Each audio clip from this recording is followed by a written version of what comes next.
Welcome to our pod, and by that I mean on Wednesdays we read. I'm Hannah. I'm Laura. And we are two best friends who do a deep dive into a new book series, one book at a time. Right now we are in the Murderbot Diaries. Murderbot Diaries. And we are covering the second half of A Network Effect, the first full-length novel of the Murderbot Diaries. The big one. It's the big one, guys. And boy, does a lot happen in the last 40 pages of this book. It ramps up, right? It's just like, it just keeps ramping up and up and up and up and up. Okay. To the point where I was getting a little confused, honestly. Same. I definitely got confused too. Oh my gosh. Yeah. And then, I will say we'll get there. Go ahead. Okay. But before we get into the confusion and the ramping upness of this novel, Laura, what are you reading, watching, and or enjoying? I watched another installment of The Mandalorian. I cannot handle not watching all of this show in one spurt. I think what I'm going to have to do, because I need the self-gratification of having the episode instantly each week.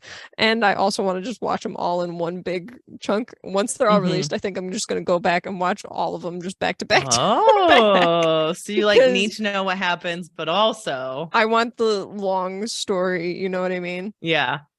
The little snippet at the beginning where it's like, last time on The Mandalorian. No, I need more. I need more immediately.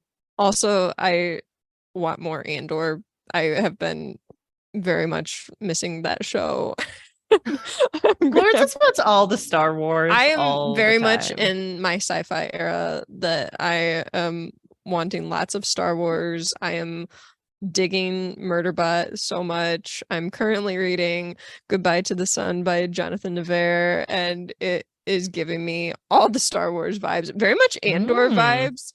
And I'm probably like halfway through the book just because it's been a lot of stuff going on right now at the moment. So I was more so focusing on getting Murderbot done.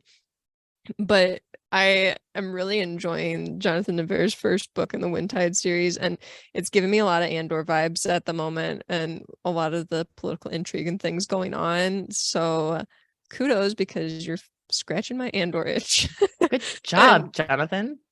And I just am really in my sci-fi era at the moment. But a book that I did finish recently, and here's the thing, Hannah, I mentioned confusion earlier.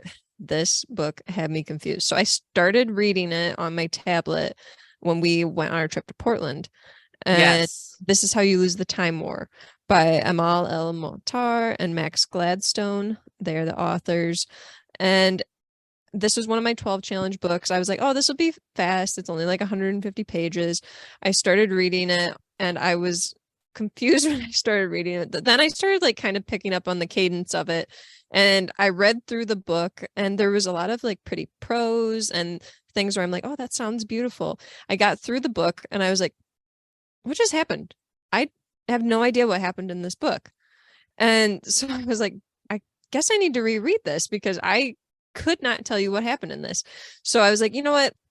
I'll go on Scribd. They have the audiobook on there, and Emily Wu Zeller was one of the narrators for the audiobook. I love Emily Wu Zeller because she narrated Poppy War series.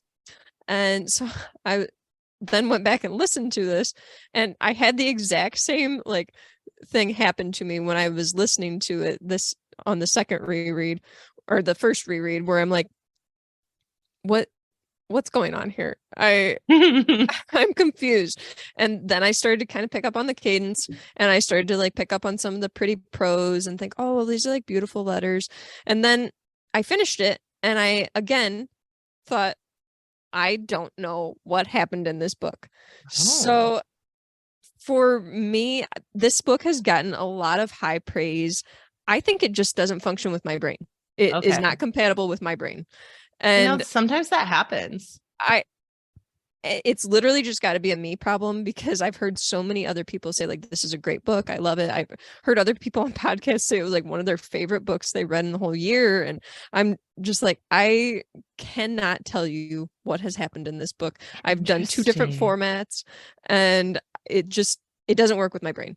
It just doesn't. And it's definitely a me thing. I still gave it 3 stars just because there were a lot of, like I said, beautiful lines in it, and I could pick up on different like parts of the love story in Okay. it, but overall, no idea. I No idea. I own this book. I bought it after one of the people reviewed it on our Discord. Check out our Discord for book reviews. And I was like, oh, okay. So I was out at Barnes and Noble and I picked it up. So I think I'm gonna have to read it and let you know what I think about it, because I do know, like, sometimes my favorite thing with sci-fi is I like the weirder ones where you don't really know what happened, but you had a good time while you were there. Like, I recently, I'm part of like a writing group and we critique each other's work. And one of the guys in my critique or my writing group did like a sci-fi graphic novel, and people's feedback was like, I don't really understand the world yet. And I was like, I don't need to. I never need to understand the world I'm in. I'm there for a good time, not a long time. And so I was like, this is good to me. So I do wonder if sometimes... I try to be like that, but I think this one was just beyond. It's like at a different level for me, I guess. Right. Where I just could not pick up on what was going on this book. That makes sense. Then I did go on Goodreads and I noticed that other people had the same comments. So I was like, okay, at least it's not just me. Right. Because I also was like thinking, okay, is this just like a busy time that my brain is just like, you need to stop reading for a while, or what's going on here, you know? Because I do worry about that, because a lot of times when I go into reading slumps, I start to like not be as interested in what is happening, then I'm like losing focus. And so I thought, okay, well, maybe I'm just like going into a reading slump. Right. But that really wasn't the issue, because I was able to still read other books. And because all throughout like the time that, because I've been reading this specific book a long time.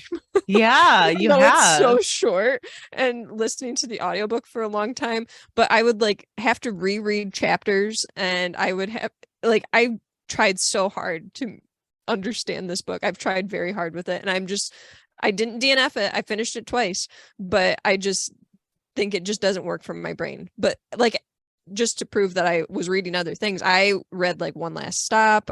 I read a YA book. I read the Murderbot, some of the Murderbot books all during this time, and I can tell you what happened in them. So it's literally just this book and me, we don't mesh. Right. And I'm sure it works for other people. It has worked for other people. People love it. But for me, I don't know what happened. I'm confused. I'm not sure. I'm confused. I get it. So that is all I've got this week, honestly, because it just didn't work for me. And I don't know if maybe my sci-fi brain, that I like sci-fi more along the lines of Star Wars, maybe, where it's more like a sci-fi Western saga type thing. I think I kind of prefer that to. And I am strictly a Star Trek girly, so we have different sci-fi genres. You know, I've never watched Star Trek, so I don't know if I like it or not. I feel like there's a chance you would be bored by Star Trek, because it's a lot more diplomatic, a lot more like, we're going to go to this place. Because like, well, I'm mostly Star Trek: The New Frontier, or Next Generation.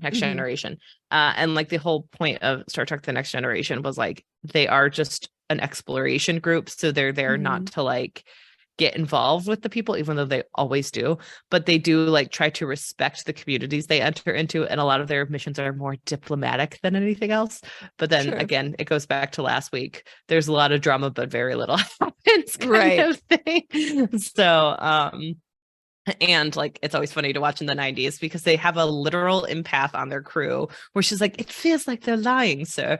And sometimes they're like, oh, her character's way too good, so we have to send her other places so that she can't tell you if someone's lying, because that kind of ruins the whole plot. So, you know, so much fun. I don't know, maybe I'll have to give Star Trek a try, but I'm kind of a space opera person. I feel like you're a space opera person. And that's, I think, why Murderbot just connects with me so well, because I'm just like, space opera love. This fun space opera. But Hannah, what have you been reading and watching? So I've mostly been getting through Along the Perimeter by Stephen Healt. Everyone should go onto our website, because a review has already been posted on that, and you guys should be looking up our Indie Palooza choices. But I really like this book. I will say, like, it's definitely a first novel, so like it sets up the second novel really quickly. But I also think like this book is pretty fast paced. So if you wanted to read his 3 books, I feel like you could get through them like like they're good sizes, but they have a good fast pace to them. They kind of explain the plot, exactly what you need. And they almost feel like a modern day, like a little bit, I'm trying to think of the right word, like almost, you know how you have like the old newspaper books, like Jane Austen was technically like, she wrote her books in like parts that were published Like in the new periodicals? newspaper. Yeah, periodicals. This felt like almost periodical-ish, where I'm like, oh, I could see this being like published in a newspaper. And it's like, oh, I can't wait to see what happens next week. Mm-hmm. So like the end of this book was definitely like a cliffhanger. I'm like, oh, there's more to come. And I was like, no, this feels like almost a periodical where it's like each section is perfect to find out what's going to happen next week. And I really like them because then that's how I feel about the Murder Bot novellas. Where yeah, perfect little chunk. Yeah, and so I've definitely been in my perfect little chunk era. So I enjoyed this book quite a bit. I really liked his world building. I thought he did a very good job with that, just like with the way you learn more and more about the people. Like as time goes on in the novel, you meet people who lived outside in the haze and how they like are able to exist.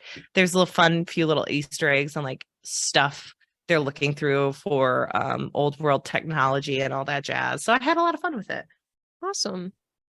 How many books are in this series? 3? 3 so far. I think it's an ongoing series. Oh, okay, cool.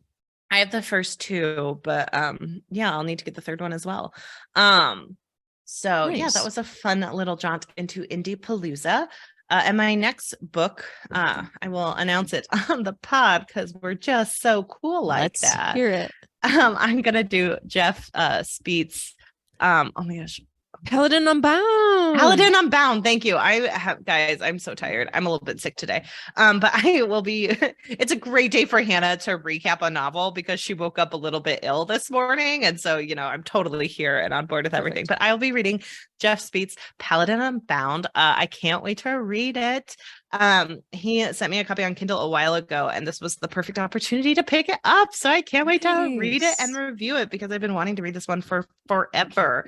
So everyone, make sure you're getting. There were like Kindle sales, and I got several indie books from our indie intermissions, and this was one of them that I had gotten. Nice. So I was like, because I'm like, I'm not going to pass up a chance if there's a bunch of 99-cent books. I'm not going to lie. You forgot that he did send you a copy as well for Kindle. Oh, I did. But you know what? You gave him some 99 cents. So 99 cents, probably 10 cents of it going to him and the rest going to Amazon.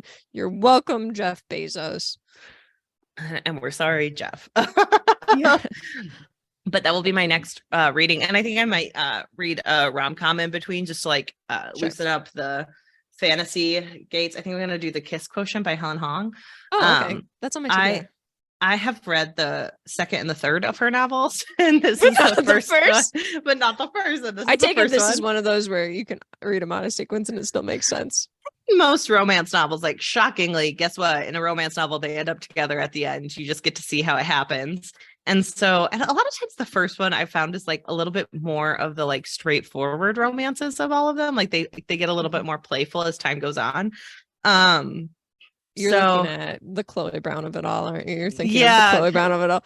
I have yet to find anyone who's out of those 3 books is like Chloe Brown is my favorite, because usually people like Eve and Danny better. Yeah, they do. And that's also my experience too, but it's kind of one of those deals where it's like Chloe's like the setup character, the more straight-laced, the one that's kind of got it all together. And that's kind of she falls in love with the guy right too. There, and it's perfect. And everything just kind of perfectly falls into place. And then Danny and Eve are the ones that are a little more freewheeling. And Eve especially is a really fun book, right? Where everything's a little more freewheeling. But that's immediately what I thought of when you were like, "Oh, these can be read out of order," because those books can be read out of order. But when you start with Chloe, the oldest sister, that's the book that's kind of everything's straightforward, everything goes this way. And that's like, I recently read Mazey Eddings The Plus One, and that is like out in May, I think. But I read it and I was like, oh, I really, really, really like this. And then I was like, oh, there are like 2 other romances. And I read like the synopses and I was like, book 1 sounds fine. Yeah. And I was like, but I really want to read book 2. And so sometimes I feel like in romances, I always like the second and the third one better. And then the first one, I'm like, I'll get to it eventually. It's straightforward. I don't know. I also have this thing with romance novels where you're reading it and then one of the side characters is interesting, so then you're like, I kind of want a book about them instead. And sometimes you get it. Yes, the authors exactly. will do it and you're like, okay, good. Yeah, I'm glad you brought that. But other times it's like, why wouldn't they just write it about this person?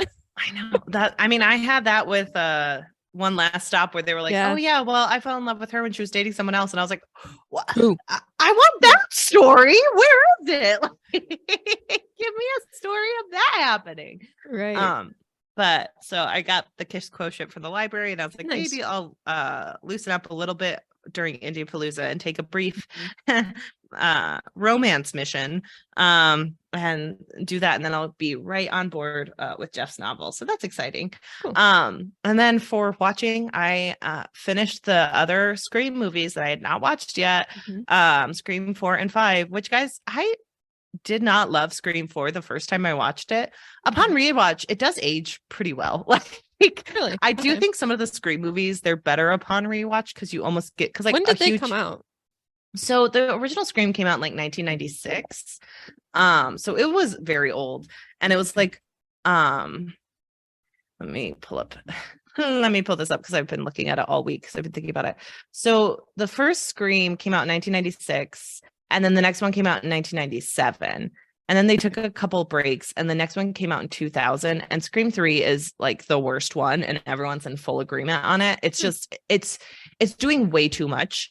Because like a huge part of the Scream franchise is it's constantly commenting on the genre of horror and like thrillers and, you know, all that stuff. And so for the first one, they like do have this like 1996 version of it where like a lot of films that came out in 1996 were like punk kids or like kids who were like way too cool for stuff.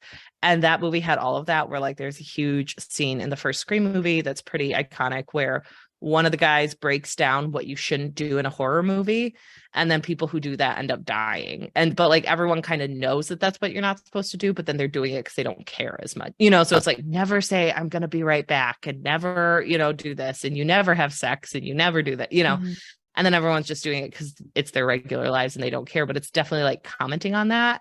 And like a huge thing is like Courtney Cox's character is like this journalist who's like kind of into the gotcha journalism of it all, and her name is Gail Weathers. So it's like, oh, she should be like a weather reporter, but she has this ridiculous name. And like and so a lot of the Scream movies are commenting on the horror genre of the time. So like Scream is about that, and then Scream 2 is about the sequels of it all. And so it's like, well, here are the rules for the sequel. You like in a sequel movie, this is what usually happens, and they're making fun of it while they're doing it. And it's like, always suspect the worst, never do this, never do that, you know. And so the Scream 2 movie is also very enjoyable. I like it a lot because like there's a lot of winding turns, and the plotting of it is pretty well done. And like what happened, like once you know what's going to happen, it's fun to rewatch these because you get to see more and more, because it is a little bit of a whodunit kind of stuff because you never know who Ghostface is. And like Scream 2 also opens with them watching a Stab movie, which is based on Sidney Prescott's life. And so like a huge thing is like these things keep happening to this girl, and then Hollywood just makes a movie about it. Like, so there's like that added layer. And so like people in future movies want to be part of the franchise. So like that's kind of an insider joke where they're like, oh, I'm definitely gonna go after Sidney Prescott because like that's how you get in the movies. And finally, like one of the Screams, like they talk about how she had to sue them to make them stop because it's like, please stop making movies about my life. And so that's like a huge element to these movies as well. This is why I love these movies, because you can like get into the deep nitty gritty details of how they're made, and like there's so much more to them. But Scream 3 is based on like one of the Stab films where someone starts going after the characters, like, or the actors and actresses. And that's kind of why it's the worst one. It's almost trying to do too much. Like it's trying to have the whodunit element while trying to comment on Hollywood, while trying to do this. But weirdly enough, it came out in 2000 and does have a creepy director storyline about like a producer who is a huge creep in the era of like Harvey Weinstein stuff was going on during that time. So don't like yikes. But Ronan Farrow, get on it. I know. I believe they even had a character in Scream 3 called Ronan, so it's almost like it was telling the future. Yeah, I think so. no, I forget what his name was, but it was close to Ronan. But that one was the worst one. It's just not very good. Because they're just trying to do Roman. His name is Roman. Pretty close. Pretty close. Scream 4 came out 2011, 11 years later. And a lot of people hate, and I also think a huge thing about the Scream franchise is a lot of people hate on it when it first comes out, but it's literally commenting on horror as it stands in that moment. And so a lot of people are like, yeah, we obviously know that. But in a historical context, then when you're like watching it in the future, you're like, oh, I get to appreciate this a little bit more, because you're almost like making fun of what had just come previously. And so it's a good pinpoint into what's going on at that time. So it's fun to watch like a movie commenting on 2011 horror and how so Scream 4 is all about like, oh my gosh, there's just so many sequels, and all these sequels it's always so terrible and it's not fun anymore. And they're always trying to shoehorn in a new cast of characters. And so like a new cast of characters gets brought into Scream 4. So it's almost like they're making fun of themselves. Yeah, exactly. And then Scream 5 happened last year in 2022, and this Scream 6 just came out. So I will say my rankings are probably, I think it's Scream 3 at bottom last, and then maybe Scream 4, and then Scream 2. Those two could probably be flip-flopped, and then Scream 5 and Scream 1. So we'll see how I like Scream 6 on those overall rankings of Hannah.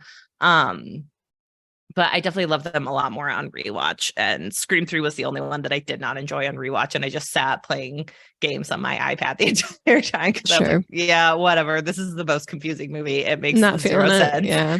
But yeah, so I've been doing that, and then I've been going through another Hilary Duff show that wasn't How I Met Your Father, Younger, which is just such a wild show. I don't know how this show came out. Like it's Did you watch it when it came out originally? No, this is my first time watching it all the way through.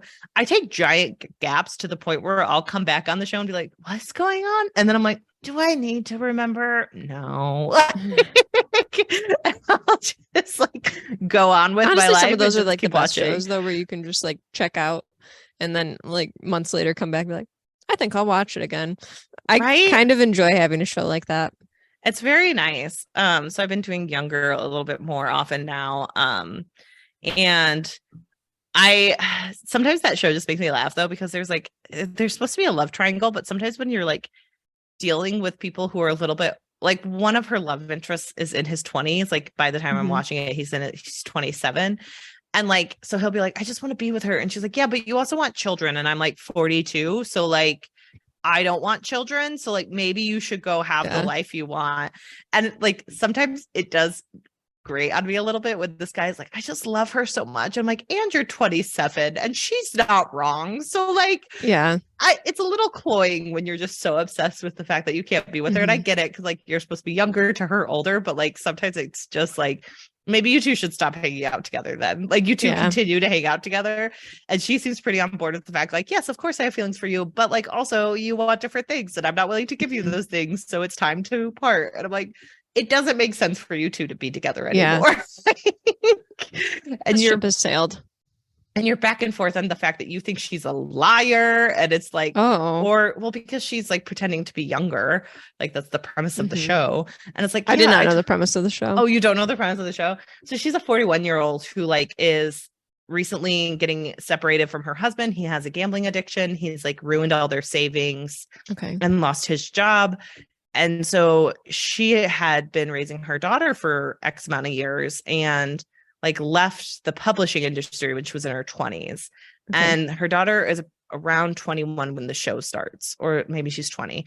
But she decides she wants to get back into the workplace, and it's Sutton Foster. So everyone's like, hey, you look really young. Like you could be in your 20s. And it's like, Sutton Foster looks amazing. I am not shitting on Sutton Foster. She does not look like she is 25, but the entire premise of the show is she pretends to be 25 so she can get an internship. And so she can like get into this job. And so like the first like part of the show is like, well, she can't let people know she's not younger because she needs this job as an intern. She needs it. And who wants to hire a 40-year-old woman to be an intern? Nobody. They're old. Nobody. They're old. And then as the show goes on, she starts an imprint with one of the major publishing companies called Millennial. And then she has to keep a secret because this is a brand new imprint. And like it is supposed to be youth based. Okay. And she is not technically a youth. So like it's the whole like no longer one of the youths. Okay. She's not a millennial. And so it is, how dare she? Just rude. Very wild show. I've already talked about this on the podcast, but there's an episode where Matthew Morrison fucks a sheep, and I will forever be changed with that storyline. It is one of the things that you can't unwatch, knowing that happened on a TV screen, and he signed up for that character. I don't like that. No. But yeah, it's a very funny. It's a very weird show. It goes down real smooth. Like you could turn on an episode of Younger and look up 5 hours later and be like, what just happened? Season 1 is done. What year is it? What year is this? Why is it 1 a.m? Which did happen to me recently, where I was just watching Younger, and all of a sudden it was like 1 a.m, and I'm like, what am I doing? Like, Friends, that was today. Hannah woke up today, and that's why I'm feeling. What year is it? We jumped ahead an hour. I did forget that we jumped ahead an hour, letting you guys in on a little bit of when we were recording. She was in her younger era. And so Hilary Duff is on that show. Hilary Duff dates trash men. Yeah, it's a very interesting show, but it will always make me laugh. Because then there's just so many wild things that happen on the show, like her boss, she's in love with her boss, but his wife deserted the family, and then his wife like tells a tell-all fiction book where she pretends they get back together, and then she like wants to make it work, and it's like, you still left him. Like, yeah. And then when they like when it obviously doesn't work out because it's not supposed to, small spoilers for Younger, because that's definitely what our audience is watching. The wife like ends up blaming Sutton Foster, and it's like, dude, you deserted your family for a year. Like, yes, you like were finding yourself, but that doesn't mean that there's not consequences to your actions. Like, I'm looking at this cast and I'm surprised by some of these people that are in it. Like Mariska Hargitay's husband is in this. Yes, he is the older boss. He would be the older boss. He often plays a lawyer in things. Is he a lawyer in this? He's a publisher. Yeah, that fits. He's like always the lawyer in something. Publisher also fits for him. Phoebe Denever, Michael Urie is in this. I liked him in Single All the Way. So many. Kathy Najimy is in plays this. Like from Hocus Pocus. Agent. I'm surprised by a lot of these people in this show. Najimy is only in like 1 episode. Like some of these people are only in like 1 or 2 episodes. Like the main people are just that top row that Google is giving me. Pretty much, yeah. And I agree, Hannah, just based off this Wikipedia photo, like Sutton Foster looks amazing, but Sutton Foster doesn't look 25. These people are dumb. I know. It's wild. It's also one of those things though, that do you feel like your brain like messes with you where when you're just like alone, like thinking about how old you are, you're like, oh yeah, I'm really young. It wasn't that long ago that I was in high school. But then you like, and you can like look in the mirror or whatever and be like, I look pretty young. Yeah. And then you get out and you're around people who are actually that age and you're like, I look ancient. But then I have the reverse experience happen where I will watch a TV show like Love is Blind or whatever on Netflix, and I'm like, these people are 24 and 25. Why did they look so old? They look, and then I'm like, I look like a baby. I don't know how I am older than them. And they look so much older than me. So I have weird experiences guessing like how old people are, and with my own age knowing how old other people are. It's so strange. Well, and I also look at older pictures of myself and I'm like, I don't know, I look like I did when I was 20. And I'm like, well, probably because you just look at your own face a lot, so to you it looks the same, even though it's probably highly different. But I feel like I don't look the same, but my hair is different now a little bit and everything. But I also just feel like my face shape has changed, so I don't look quite the same. But I feel like I still look changed pretty young. But it's also just like I was saying, like sometimes I'll be like, oh yeah, I was just in high school. Like same age as all of you youths. And it's like, no, you're not, Laura. Not even Oh close. my God. Whenever I see a teen, like, well, and Twice their age. Yeah. Well, and that's like, I always talk about my main complaint with stories that show like high school students where it's like they're older, and it's like all this does is tell like people who are like, I like high school students, like they're really mature. It's like, no, they're not. No, they look like babies. They are babies. So, you know, it's another 20. Well, that's, oh my God. So I started watching Daisy Jones and the Six. I haven't talked about it on here, but I've talked about it everywhere else. And I won't stop talking about it. It drives me absolutely crazy. Where Daisy Jones and the Six, one of the episodes, they try to convince you that these 30-year-old people are 18. Like, they decided to, okay, so in the first episode, they do like a little bit of a flashback where Daisy Jones is 15, and they have a different. Oh, they look too old, though. I'm looking. They look too old. So, like, okay, here's they have a young Daisy Jones in the first episode who's supposed to be like 15, and then it jumps like 3 years. And they all of a sudden have Riley Keough playing Daisy Jones. And I'm like, I am to believe that this woman is 18. So here's my thing. I'm okay with time jumps like that in shows as long as they make them believable. But like for that, it's like, that's only 3 years. Like that's not a believable jump. You needed to show her at like age 12. And then like all of a sudden Daisy Jones is sitting on a bed being like, mommy, please love me. And I'm like, you are an adult. What are you talking about? And then like literally Sam Claflin, like they have him show like playing a prom. And I'm like, that man is 36 years old, Laura. What? Yeah. Get him out of there. No, that's inappropriate. That's predatory.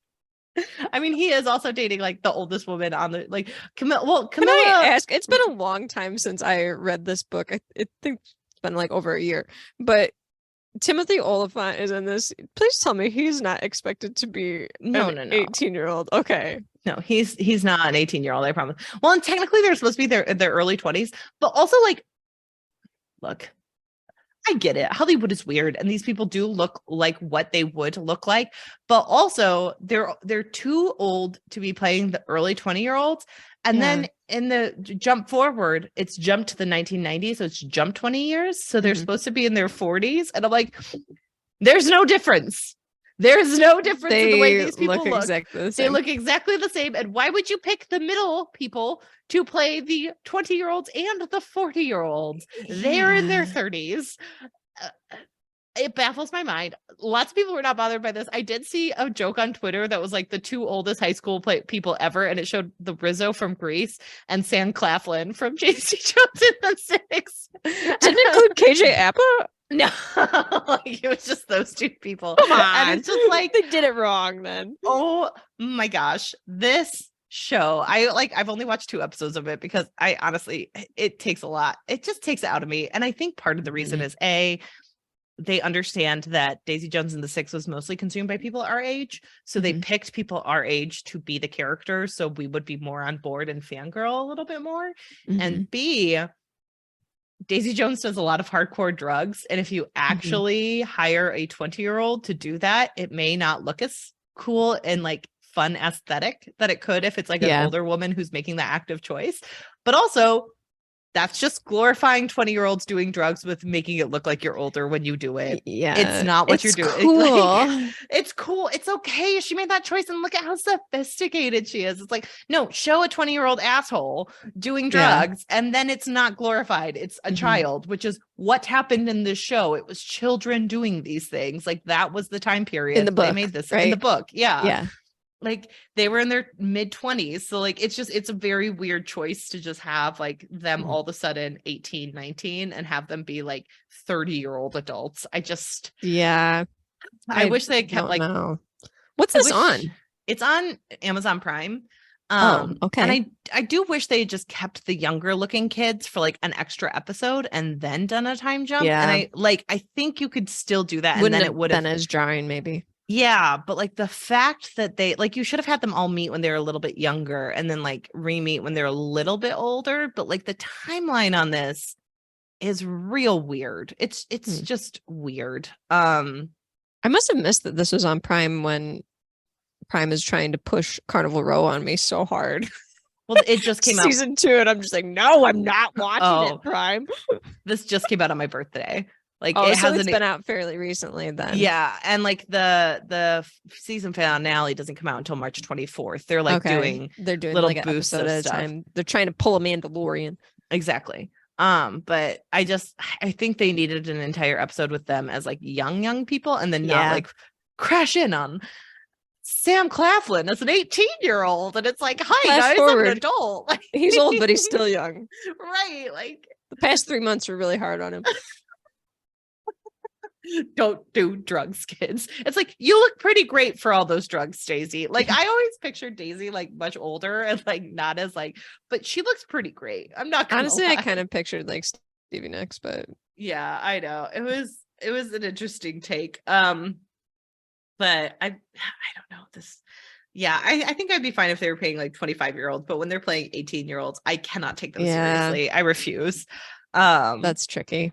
Yeah, it's not great. But there are so many people who know way more about this show than I do. Like so many people will be like, in the books it was like this, and I was like, I can't remember what happened in the book. I can't remember that book at all, really. Right. I remember liking it at the time, but I know that is like a specific author that people adore her work and they just like go all in. So I'm not surprised when you're saying that people are obsessed with this show and went all in on it, because that seems par for the course for TGR. I watched part of an episode and then I forgot I was watching it. So if that tells you anything, tells a lot, actually. What are you gonna do? But should we dive into it? Let's do it. Murder bot. So I was watching Parks and Rec, and there's that episode where they're doing the time capsules. Oh my god, I was just watching that episode. I love that episode, but they except for Twilight, except for Turnip. I told you there will be no human or cat remains in these time capsules except for Turnip. Except for Turnip. That goes in. No, time capsule 4 was sports memorabilia. No, that was time capsule 21. Yeah. Time capsule 4 is for baseball cards. No, baseball cards go in childhood memorabilia. Capsule 7. God, I love that show. Oh, that's so funny. What is it that Ron Swanson calls it? He's like, oh no, a crackpot convention. Yeah. Anytime I hear about any kind of like city meeting or town meeting like going long, I immediately picture those meetings from Parks and Rec. I'm like, this is what happens. Oh yeah. There are girls quivering, and there is lots of holding and just a lot of quivering. Here's someone for Twilight. No, Twilight. It is religious propaganda, so it's either too religious or not religious at all. So that's one of my favorite episodes. One of my favorite things on TikTok is anyone who reviews Twilight content, instead of saying Renesmee's name, they just say whatever they feel like. And so they're like, so the thing about Radish is when she gets older, they just like insert whatever word they feel like. Insert whatever name they want to. And it's like, the thing about Rutabaga is she is going to be jealous of Bella. And everyone knows older. Exactly who they're talking about. Exactly. That's great. It's my favorite TikTok, like Twilight trend, to just be like, except for Rutabaga, she will hate her life. Here's my thing. I don't know why. I'm not like a big fan of the Twilight series at all, but I do enjoy hearing other people talk about it for whatever reason, like to make fun of it and stuff like that. Oh, yeah. It is very enjoyable to hear other people talk about it. I also enjoy references to Twilight on shows and everything. That very hilarious. Keep up the good work, people. But I also think it's just like one of those. It really has nothing to do with Twilight. It's not about Twilight. Got nothing to do with Twilight. The way that actress delivers that is perfect too, where the look on her face is just like so like, because Tom says something like, is this like a Edward Jacob Bella thing, or is it like because of the Volturi? And her face where she just like gets like this really like deer in the headlights kind of confused expression is like, it's not nothing really to do with Twilight thing. But I really enjoy Twilight references, and it's one of those things that, can you imagine had those books not been published, like what life would be like now, like all the people that reference those have been referenced in media so much. People talk about them constantly. Like there was such a phenomenon on these books, and there's still like such a huge following for them. People still love these books, and even the people that hate them, you know, like talk about them all the time. It's very entertaining. It is very entertaining. So thank you, Stephenie Meyer. Thank you for giving me Hannah Rutabaga. Thank you for radish. I think at one point they said rotisserie chicken. Like, brilliant. Listen, send me some of those chicken. TikToks. Like, I will definitely like it's.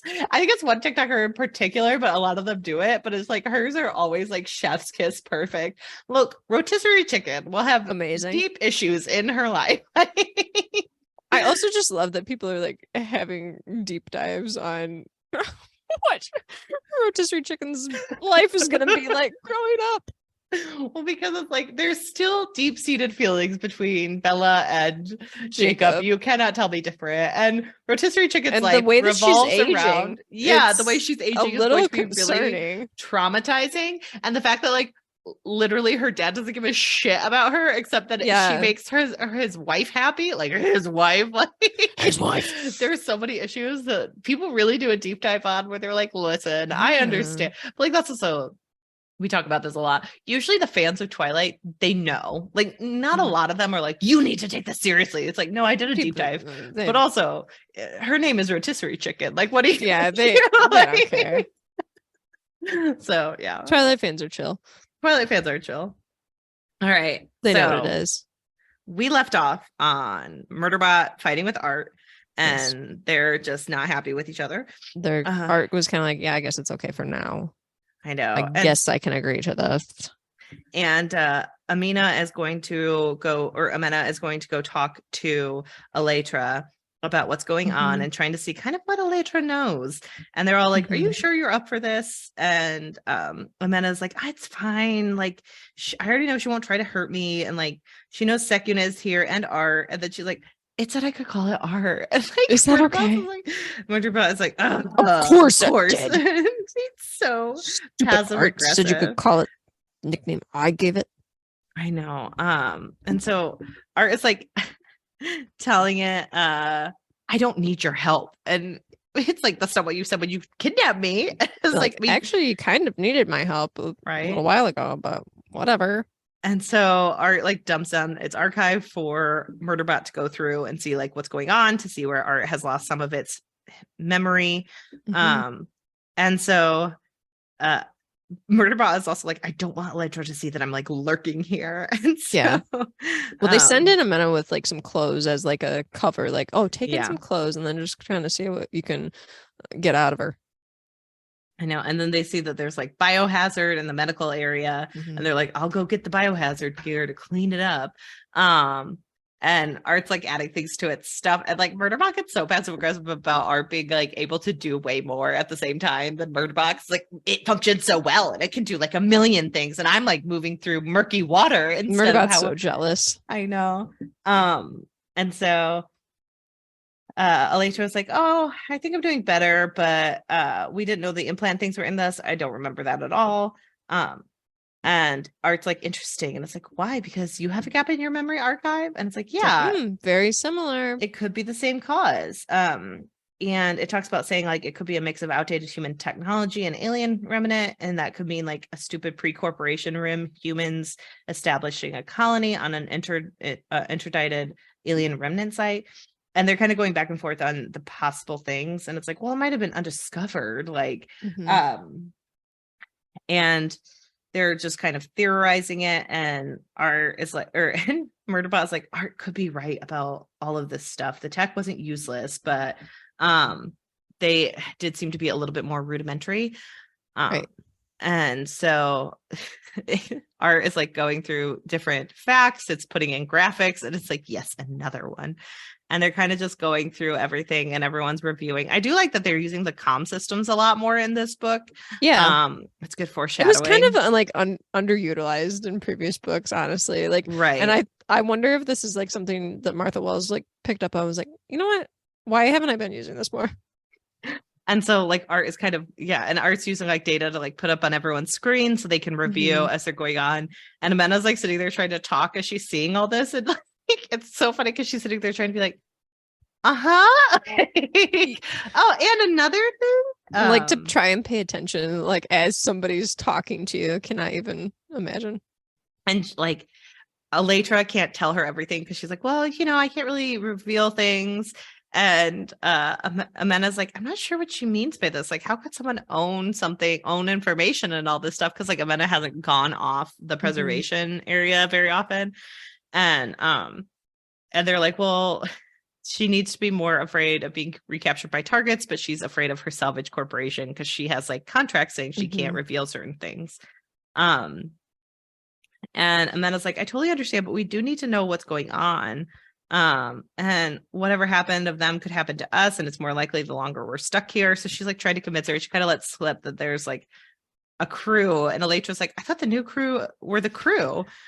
I thought this was the new crew. Like what? Totally, they are. Yes, absolutely. Like I totally messed up when I said that. But it's like, well, we need to go see if there's more of the crew, and like our transport is really determined to make sure they're okay. And so she's just kind of like talking her through it. And Elytra's like, well, I don't know very much. We were both environmental techs and everything was need to know. We were told like the colony was originally seeded by an older polity, and like they had a cold sleep ship and no one like came to help them pretty much. They just kind of left them there to die during a hostile buyout. And Amena is like totally confused by this because she's like, well, they're people. Why wouldn't you do this? And so you learn a lot about how naive Amena is and like how she has the privilege of growing up in just like a very safe, accepting world that just does not exist for other people. Yes. And it's very funny to see her go through this. And so she was like, well, so what was Barish Estranza, which is the corporation who bought it, like going to do about the alien remnants? And Elytra's like, that's above my pay level. Like, come on. And they didn't really know what was happening with the implants. There's like a big, huge question mark on that. And so Amena's like, just like, oh, okay, so it seems like simple. We need to examine the target technology. It's like pretty primitive. And Elytra's like pretty tired with all this. So, Murderbot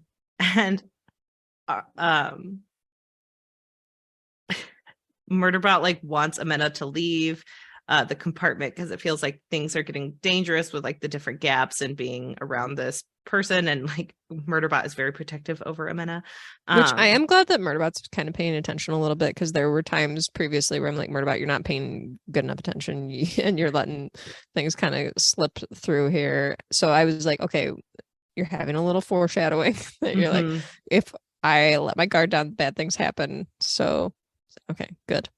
And then it was like, it said that Art encountered, well, Amena comes out, she's like, what's the big deal? And it's like, well, Art encountered the Barish Estranza transports before its first force shutdown.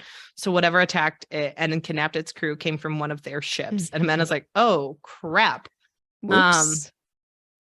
And so Art like lets like Murderbot audio video conference in on something because Murderbot's too overwhelmed. Oh, so cute.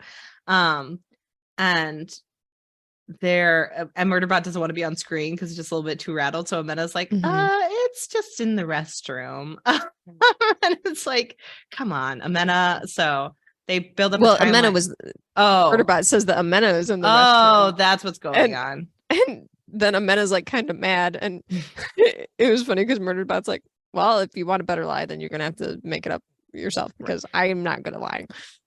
So it builds a timeline of what happens, but like Art arriving in the system, receiving a distress signal, tractoring in B&E's Explorer, unsubstantiated, but probably bad stuff happens. And then the Explorer then links up to Art's module dock, presumably to take the crew prisoner. Art leaves the system via the wormhole, and Art exits the wormhole at Preservation Station after a trip barely lasting an impossible 3 hours, telling us the alien remnants tech was definitely in place on its engines at that point.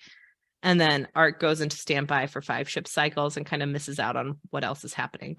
And they start calling target control system for what was uploaded into Art's system. And like, they don't really know when that happened. There's just a lot of big question.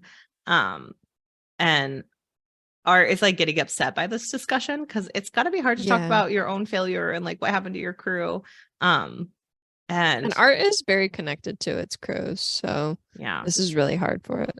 And so, and Murderbot kind of explains that, and Rothy's like, poor Perihelion. And they're all kind of like, this is really disturbing that Art was trying to help and like this happened to it. And so Tiago is trying to translate the speech that's happening from what Murderbot recorded, and it's all very confusing. And they all had implants like Elytra's. So they're all like, oh, that's not good. And they're just kind of discussing what could possibly be happening, but it's probably the alien remnants on where they were coming from. And there's just a lot of back and forth between the team. Like talking about spies or talking about targets, like how likely that this is going to happen. I mean, they're all theorizing. Yeah. At this point. And someone says something about Rothy where it's like, I think Elytra's telling the truth. And Overse is like, that's because you believe the best in everyone. And Rothy's like, no, that's Tiago. I'm an optimist, but a realist. And Arata is like, no, that's me. And everyone's like, we know. Nice try. And so Amena's like, I think Elytra's telling the truth too. It seems like she has a gap in her memory. She doesn't really know what's going on. And so they ask Perihelion or Art about what happened, and it's just like kind of, it can't really answer. And so Murderbot covers for it. And Amena's like, well, because it's also one of those things too where Murderbot's like, I'm going to cover for it because if I don't, then people are going to not trust it. And Amena's like, are you telling the truth? And Murderbot's like, please don't tell anyone, And so she ends up thanking Murderbot, and she's like totally gets that they're good friends because she saw what had happened with them before. So they end up thinking that like Elytra can't be fully trusted, but they don't think anything's bad about her. So and Art is like, I'm continuing to prepare my normal space drive. And Amena's like, are you okay? And Art's like, no. And like Murderbot's like, well, this is not good if it can admit that it's not good. And Art's worried that like the crew never left. And Murderbot comforts it. And it's like, look, I didn't see anything that shows that they were killed on board. But we can send your drones out to make sure and triple check. And it's like, well, is there any indication that they left voluntarily? And Murderbot's like, well, it's a point to consider, but I'm not really sure. And like, it doesn't seem to make sense. But yeah. Maybe. And so it says we need to do a full inventory to check on your hand weapons. If your crew abandoned you when the target compromised your system, they would have been forced on board the Explorer. And it's like, Art's like, agreed. And it talks about like its own little aha moment where it realized that Art was desperate and terrified since the moment that the Explorer had sidled up to it. And like, that's where all this was coming from. And Murderbot's like, I hate emotions because now it feels like it does forgive Art because it understands why Art did what it did. And it's like, I apologize for calling you a fucker. And it says, I apologize for kidnapping you and causing you a potential collateral damage to your clients. And Amena's like, are you talking? And it's like, yes. It's like, are you fighting again? Or are you making up? Because it looks exactly the same from the outside. It looks exactly the same. I love that. And Murderbot and Art's like, we're making up. And so Murderbot goes to the Barrish Estranza transport shuttle, like trying to kind of look to see if we can find anything, doing active scan standards. And it's also looking in on Tiago's casual conversation with Elytra. So it's kind of doing all this background stuff, looking at what everyone's doing, regrouping. Amena is following the Murderbot, and Murderbot realizes that they all kind of need sleep right now. And so humans need to take rest periods. And so it kind of looks through everything. Art is doing its own thing as well. And Amena's like asking Murderbot questions. They're taking a lot of time together. I love how it's like, or Amena says, can I ask you a question? And Murderbot's like, I didn't know how to answer, but I figured it was going to just do it anyways. So I was like, sure. Is it contract relevant? And it's like, well, did my mom ask you to break up that guy with me? And it's like, no. She doesn't know anything about it unless you told her. And she asks like why Murderbot did what it did. And it's like, I have files on all of you. I alerted on Marna because I ran threat assessments on all humans and augmented humans attempting to approach or form new relationships with Dr. Mensah or her family or associates after the Grey Chris incident. Marna registered as a threat. And she was like, well, I guess if he wasn't, he would have wanted to explain himself instead of running off after he saw you. And Murderbot's like, that's a pretty fair assessment. Like, and she kind of admits that like she's like, I'm not good at scoping people out. And she asks if Murderbot loves her second mother because Tiago thinks so, and Murderbot's like, not the way he thinks. And she's like, well, I don't think you know what he thinks. And Murderbot's like, well, he doesn't know what I think either. And so it's like your mother is my teammate. Before your second mother, I never had an actual member of a team before. And Amanda realizes like Murderbot was seen as just an appliance. And it's like, well, thank you for letting me ask you the question. And Art's like, tell her you care about her. Use those words. Don't tell her you'll eviscerate anything that tries to hurt her. And it's like, Art, fuck off. And it's like, just let me have my time. And instead, Murderbot goes, you need to sleep. And she goes, okay, third bomb. And so they're taking rest periods. And Murderbot's kind of like looking, and Murderbot wants to be comfortable as well. So it like puts down bed packaging. And it like drums up World Hoppers episode 1. And so it didn't need its full attention. After 27 minutes, it worked. That like Art is coming in to look at World Hoppers with Art just like appears looking over its shoulder. Like, I'd like to watch this too. No. And Art is kind of reporting about the solid state screen device does not resemble known schematics of pre-corporation RIM technology, but it is not a factory built unit. It was assembled from components gleaned from other devices. So no trace of alien remnant or known strain synthetic detected. So there's just like a little bit of stuff that's going on about like how devices get created. Sometimes other people have to create them using different components. Sometimes people have to use like non-company related sec units to like save on money. They kind of go into all of that. And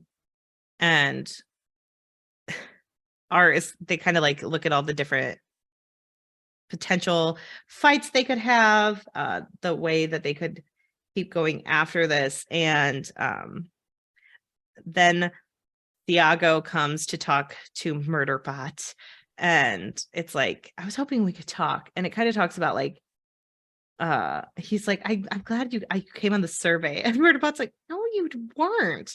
And it's like, so you didn't have reservations. And Tiago doesn't realize that Murderbot is literally quoting him.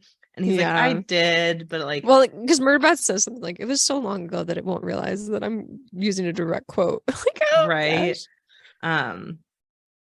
And it's like, he's like, well, I know you saved our lives, but I don't like the way you did it. And I don't like the fact that Amena saw you do it, but that's not the problem. And Murderbot's like, what problem? And it's like, you have leverage over Ida. And which is Dr. Mensah. Yes. And it's like, I don't tell Dr. Mensah what to do. And he kind of goes into like, she's starting to think she needs you to do her job. And like, she's thinking about stepping down, and it just seems like she's relying on you more and more. And Murderbot's kind of like, hey, there's more to this than you understand. And like, Dr. Mensah was going through a lot. And he's like, and Murderbot tells Doc tells Tiago about an incident where augmented humans who were chemically enhanced were sent to kill Dr. Mensah, and Murderbot was able to stop them, but it shows that there is still a threat to her, and that this family, because they're of where they come from and because they're a little bit naive, do not seem to understand that they have like hostile people coming after them right now, and that's affecting Dr. Mensah. And it also tells Tiago that like, I made sure she went to get trauma support treatment at Central Medical. She didn't tell anyone because being taken hostage like affected you guys. So it wasn't great. And so it says she wanted me to go on Arata's survey. I told her I would, but she had to agree to start the treatment first. And he's like, well, I didn't know that. And then he's like, well, I'm going to go now and think about that. Well, and at one point too, doesn't Art like chime in and say like, hey, you're kind of revealing too much of Dr. Mentz's information. This is kind of a breach of like trust here. Yeah. And it's like, you're violating her privacy. And it's like, my med system is certified in emotional support and trauma recovery. So like, you shouldn't be telling him this. And so then Art gives Thiago a mild pain reliever for headaches and discomfort so he can relax a little. And Murderbot's like, he thought I was taking advantage of Dr. Mentz. Are you kidding me? And they kind of talk about like how to help with the drones and like giving Murderbot time to recharge. And it starts putting on Timestream Defenders Orion off the Preservation Media Archives because it was pretty much the opposite of the whole concept of realistic. And then we go into the Help Me excerpt 3. And it's talking about like, it's normal to feel conflict. You were part of something for a long time. You hate it. And it was a terrible thing, but it created you and you were a part of it. And then it says session redacted. And it kind of goes into Murderbot going after Hostile 2 and saying like, you're too close. And it's talking about like pretty much Murderbot stopping the chemically enhanced units from killing Dr. Mensah. And Mensah's like, you need to go to medical. But Murderbot goes after one of the hostiles instead. And it goes, I can get you a team. And it goes, no, I just want to make sure I know how they got onto the station. And it goes, so yeah, I lied to her because it's definitely going to go after the other hostile. Murderbot wakes up through the comm, and they're all just kind of talking about different images. They see like some long-range scans indicating systemic damage through some systems, including life support. And it was like, okay, well, that last part was, and they talk about like certain patterns of 3 distinct weapon strikes. And it's like, if Art had been the one to fire on the supply transport, it would have meant my adjusted timeline was wrong. And I've been waiting in Art's ocean of status updates for nothing, because it realizes that Art doesn't really know the timeline of what went on either. Because the gaps in its memory. And so they're headed to, they decide to bring Estrella back to, or Elytra, sorry, back to Barris Estranza explorer vessel. To kind of let her go back and be with her family. And this is also like, I love preservation team, but they're a little bit naive because they're like, well, maybe she'd want to stay with us. And they're like, no, she wants to go home. Yeah. Let her go home. This is definitely like their privilege shining through a lot in this book, I think, where they can't imagine like why somebody would want security. They can't imagine going on missions where people would be out to get them. They can't imagine people not wanting to be with them or people having ulterior motives many times. And it's like, hey, as someone who once worked for a very big paycheck, lots of people love to buy boats. Okay. Yeah. Lots of people love working for corporations because there's added security. But anyway, they get up to the B&E vessel and they accept contact from the supervisor, Leonide, who is the Murderbot's kind of like, of course, this is the supervisor. And they kind of talk, and Amena like starts talking to her as if she is the crew, like leading men, or not Amena, sorry, Arata, like she is the crew member. And Art kind of shows her on screen using the correct uniform. And so they admit to having the raiders. They admit to having one of theirs on the crew and that she had something in her system. And Leonide is like, okay, well, they were here too. They attacked us and they harmed our engine components that could let us go through wormholes. And it's like, hey, we want to give you Elytra back in like good faith. And Art is like, you're talking too much, Arata, because Arata like wants to assure her. And both Art and Murderbot's like, this company does not give a crap about this woman. They do not care. And so Leonide is like, hey, could we like buy some materials off of you? And Arata's almost like, we don't need a payment. And they're both like, no, like, don't say that. You have to accept payment. Like, that's just, it's going to be red flag city if you don't. Like, it needs to be some kind of transaction. I know. And so she was like, okay, well, can I come over and like talk to you about this? So, cause like Leonide won't talk to her over non-confidential channels. And they're kind of like, well, we're pretty up there on our own university confidentiality agreements. And Leonide is like, I'm not covered by that. You have to come over here.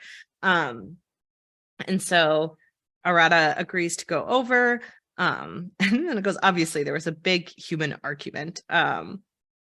And Murderbot's kind of like, I shouldn't have said she would go. Like, I should have had you cut contact. Like, she agreed to come over. We shouldn't have had her do that.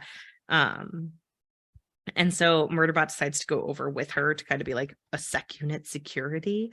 And so, and Arata is like, I could go by myself. And Over's like, is like, no, you can't. Come on. Like, we can't do this. And Eladra is like worried because she doesn't really know what happened to her. And they're like, could you reassure her to like talk to us about what happened? And she's like, no, it's hard enough telling you. I can't say this. So they prepare to have Arata and Murderbot go over. And they're all worried because like if Murderbot has to look less like the human augments that it has given itself. And they're like, oh yeah, your eyebrows and your hair has grown out. And Murderbot's like, and I'm shorter. And they're like, what? You're shorter? Amazing. And they kind of ask about like, well, wouldn't it be suspect that you're not wearing armor? And Murderbot's kind of like, no, like some contracts require us. I mean, they don't always. Yeah, like we sometimes don't wear armor, so it's not going to flag it. And they are like, okay, well, I guess we're gonna bring you over. You just say like, I'm part of your security. I have to come with you. Like it's part of the contract. And so Murderbot has to go put on a uniform, and it like notes the logos again because Murderbot is very much not into logos this year. And which is this is like the first book that I ever remember hearing about that. Oh, I know. It does. No, it seems to just popped up now. Okay, I was gonna say because I don't remember like being so anti-logo in previous I kind of books. give it to this one just because I do think that there's almost a level of like as Murderbot continues on. You know how like sometimes you can be like, hey, I'm learning more about like, you know how we've talked about like, oh, I'm learning more about like reading books by people who aren't white. And then like, as you go on, you're like, oh, should I read only Black authors about Black trauma? No, you should read about Black joy. You should read about all different types of experiences and have a wider range. And then you can accept new teachings. And I do think as like the logos, we can talk about this next episode, but the logos can be a reflection of Murderbot's time on preservation, which is going to be less about logos and less about identity and more about like helping the greater good and like, you know, so I do think that's an interesting discussion that we can save for next week. I also was I thought you were going to say what I was thinking, which was that a lot of these new things that were popping up are just because this is like essentially a fan service novel. That's like, fair. That's literally what I think this is that people loved those novellas so much and they were like, we want a full-length Murderbot novel. And she was like, all right, I'll do it for you, fans. And you know what? I'll throw in an extra treat. Art. Here it is. Well, and then Art is like, hey, you should just say you're an augmented human. And Murderbot's like, why? And it's like, well, you don't like being a Murderbot or the way people see you. And Murderbot's like, that's not my problem. Like, you just have to let this go. Like, this is me. I made this choice. This is the best decision. And Art goes, when my crew is at risk, it's my problem. And which I love that. I know, but Murderbot is also like, I was sick and tired of being told what to do. Like, I made this choice. And like, it's the biggest like difference between Art and Murderbot, because Murderbot's very much about self-discovery right now, and Art is about like, no, I just want to make people happy and I want you to feel fulfilled and I want to protect you. And it's like different focuses. And Murderbot definitely wants to protect other people, but it's willing to sacrifice itself. And Art is like, don't do that. Don't sacrifice your own happiness. Be happy. Like, and so Amanda walks in and she's like, what are you two fighting about now? And Art goes, I made sec units uniform too nice. And Amanda's like, you do look great. Love it. And Rathi is kind of like, surely they won't suspect anything. Who runs around with a friendly rogue sec unit? Besides us, I mean. And so Murderbot goes over with Arata and Eladra. And Murderbot like immediately just makes friends with all the things on board. And this is also something I want to talk about next week. The way Murderbot talks about like interacting with technology and the way it's discussed as a conversation. I love that. I think it like we should put a button on that. But and so they have to remove their suits because they got like dragged over.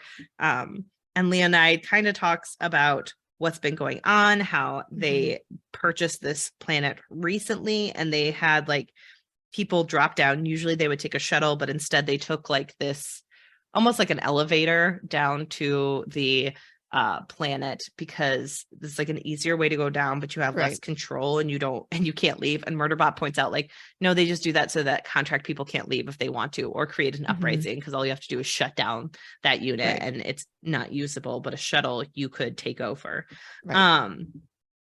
And she was like, so we sent people down, and all of a sudden we like stopped getting any feedback from them.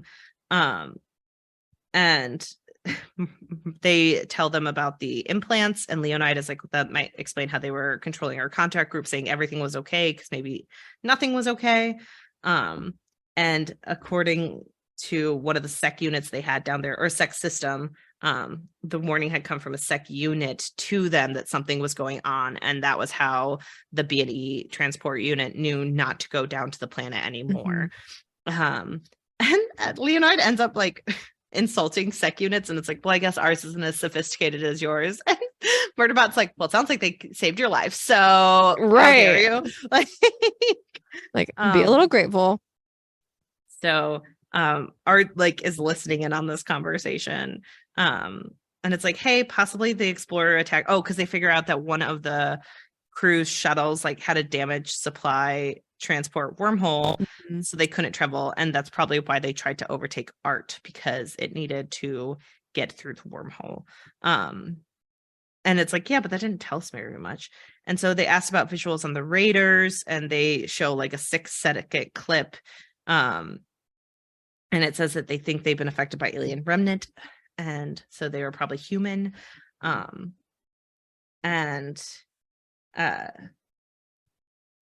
Arata is like, did you have any idea that there were alien remnants on this planet, perhaps in an old colony site?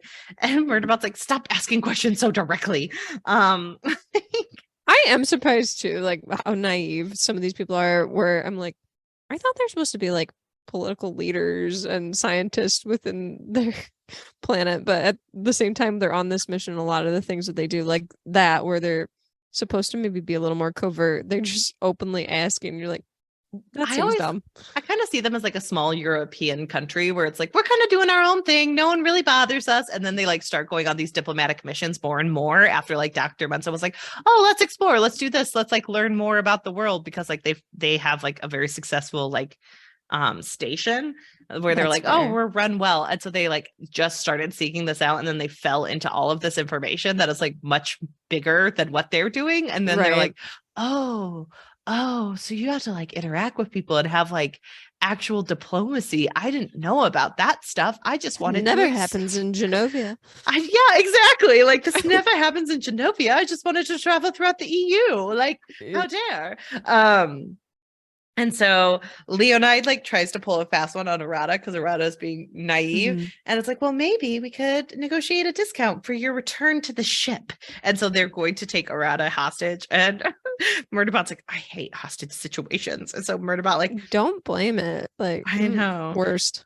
And so Murderbot like attacks Leonide and stops her. And she's like, our security. And it's like, it's useless right now. I've already talked to them. The sex system is a friend.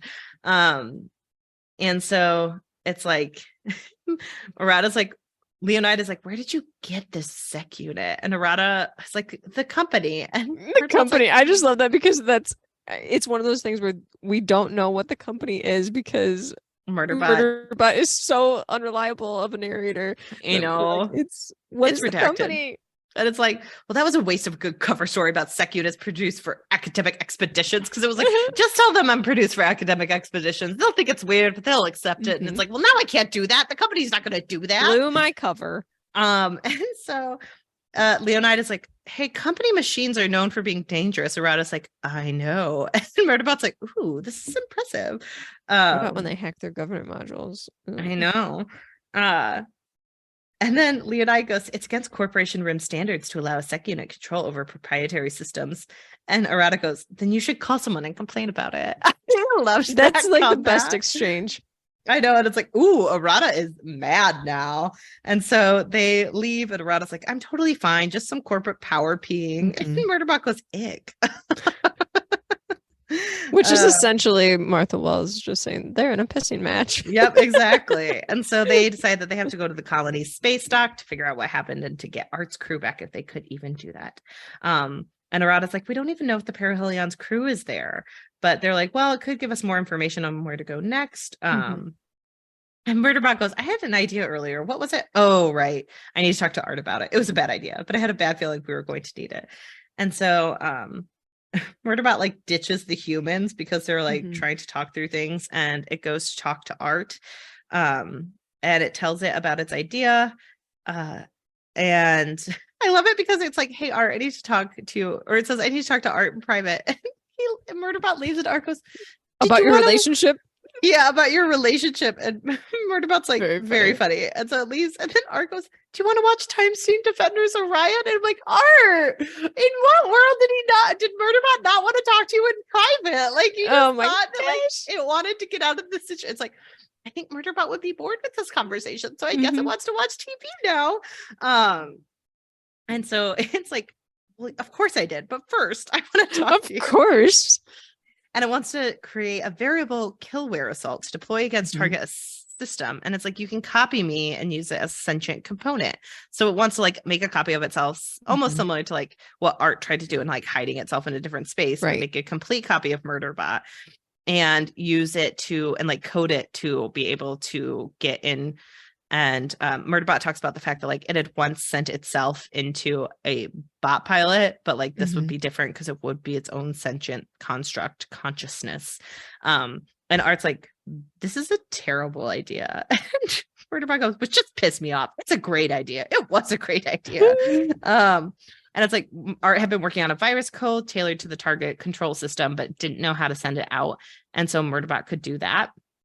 And it's like, so you need a killware, and I am made for killing. And Art's like, well, I didn't mean you. And it's like, okay, but you know, and it talks about how like Art is talking with such a forceful tone. It goes, stop yelling at me. And it starts glaring at him glaring at Murderbot over the field. Apologies. And it's like, and Murderbot's like, you wouldn't have to rip me out of my body, just copy me. It wouldn't even be me. Me is a combination of my archives and my organic neural tissue, and this would just be a copy of my kernel. And Art goes, for being as sophisticated as you are, it is baffling how little understanding you have of the composition of your own mind, which I love so much. I loved that part. You know, and it's like, yeah, because it's kind of just Art being like, you don't value yourself enough. You're worried about other people valuing you, and you don't put any value on yourself. Takes me back to my theme of human versus humanity. It doesn't understand its own humanity in itself, and it thinks it's worthless. So, and it's like, I know my composition, which is why I'm talking to you about this. And it's like, do you want your crew back or not? This is the best way to do it. We have minimal like ability to do this. And it's like, and so Art apparently told Rothi about it. And so now all the humans know. And so it has to talk about this all over again. And it realizes way because they all think that they're having a baby.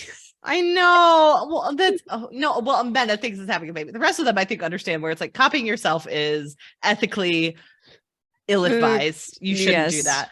But then Amena is like cut off from the feed, and so Murderbot goes to talk to her, and she was like, "Well, I think that like it's weird that you would want to make a baby to send it off to kill it." And Murderbot's like, it's not a baby. And she's like, well, it's a code from both of you. Like, it's similar to genetic material. Like, that's what you do. You combine DNA and organic code from two participants. So, and Murderbot's like, okay, so it was a little like a human baby. And it goes, that's irrelevant. And Art's like, well, it may be necessary. And so Amena is like, ugh, because then they know that Murderbot won its argument. And so they get to the docking station, and they kind of talk about like Murderbot just wants to go down by itself. And they're all like, that's not going to happen, Murderbot. Like, you need someone there. Like, you can't be just going off by yourself. And so it goes down with Tiago and Rothi, I believe. Or no, it's not Tiago and Rothi. It's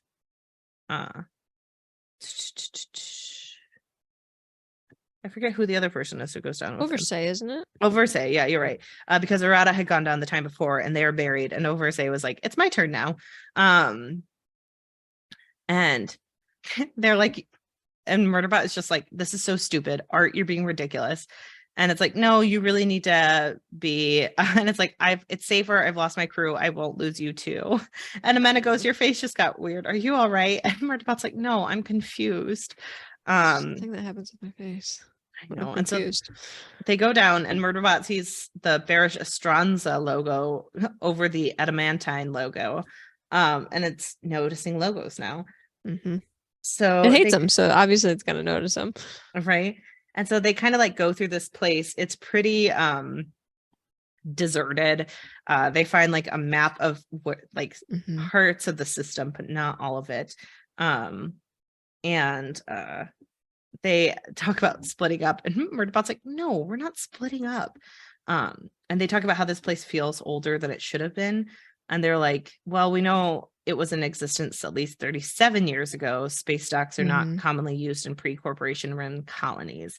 And it was like, it feels like it was built for use and then it was hardly used. So like no one came into it after it was created, even though it was meant as like a stopping station.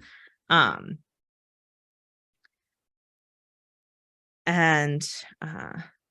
Murderbot also notices that there's sec units on the floor and it is dead.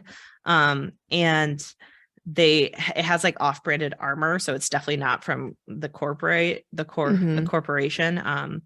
And they kind of ask like how it was killed, and Art's like, tell them right now how it was killed.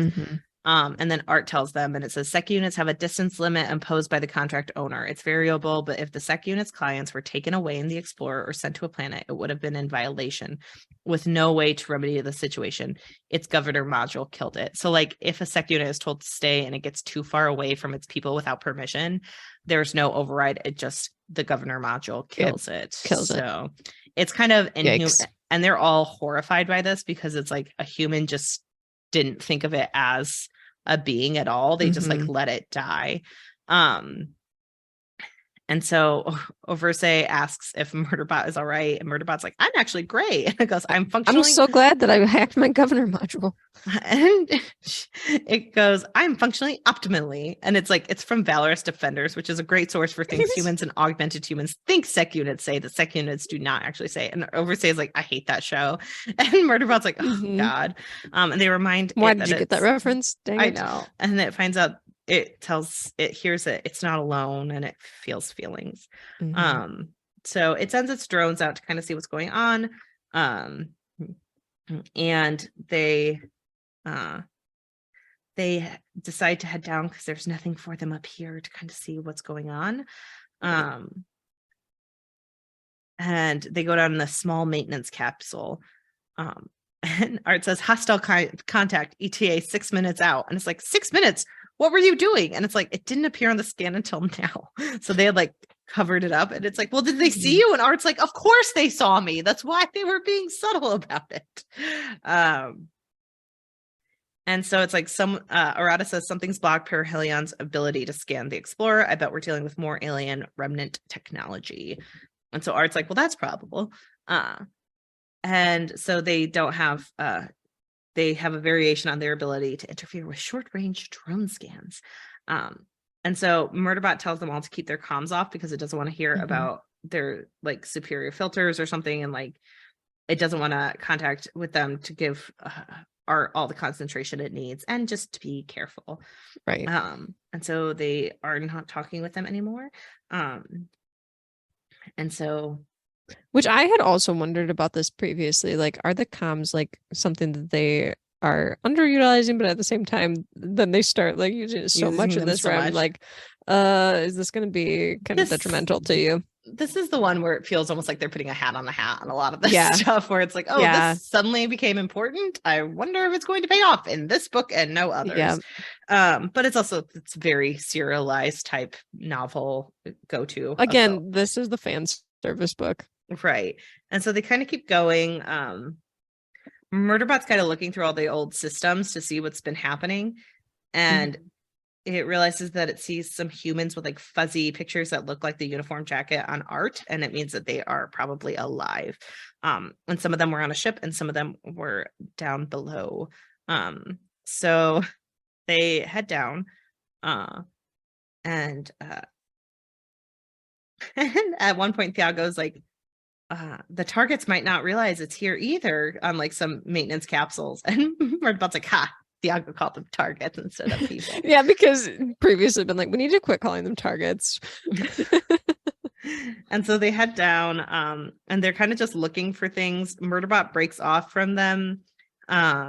After telling him like we shouldn't split up. I know. Murderbot, follow your own rules. They find some blood on the transport area, and they take it for DNA samples to see if they need to match it. And Oversay is like, I hope we don't have to. And Murderbot starts to watch Rise and Fall of Sanctuary Moon again to give it some comfort, because it's just getting very nervous about what's going on. And then it goes to the help me file, and it goes, there has to be a handler on station. The two augmented humans, Grey Chrysalids and Dr. Mensa, have been less sentient than Hollerbots. So Murderbot is going after the handler. And it talks about how it's kind of hunting it down in a facility that allows like people to stay when they need a home. And it figures out where he is because it like cross references IDs and families and everything, and like whittles him down to this space where he could live when like no one would ever ask questions. And so Murderbot goes in to attack him. It like knocks on the door, and the guy lets him in and tries to attack Murderbot with a knife, and Murderbot just like puts its hand up and lets itself get seriously stabbed. Come on. And it almost kills him, but it knows that Mensa would never forget it. And that Mensa may like still trust it, but not in the same way that like by killing him, Murderbot would be breaking Mensa's trust. So it calls it in, saying it caught the Grey Chris agent. And it's like, okay, so in the end it was okay. And like they decide to try to have a data seal on what happened, so Grey Chris doesn't know that it almost succeeded. And they're like, yeah, you can only keep it under lock for about 2 years, I'm guessing, but like it's 2 years without this. But hopefully Grey Chris will be gone by then. And so it's like, well, I've been right to trust Mensa because it knows what to do and how to get like this guy to justice. And Mensa goes, are you all right? It goes, I just really like you, not in a weird way. Mensa goes, I like you too.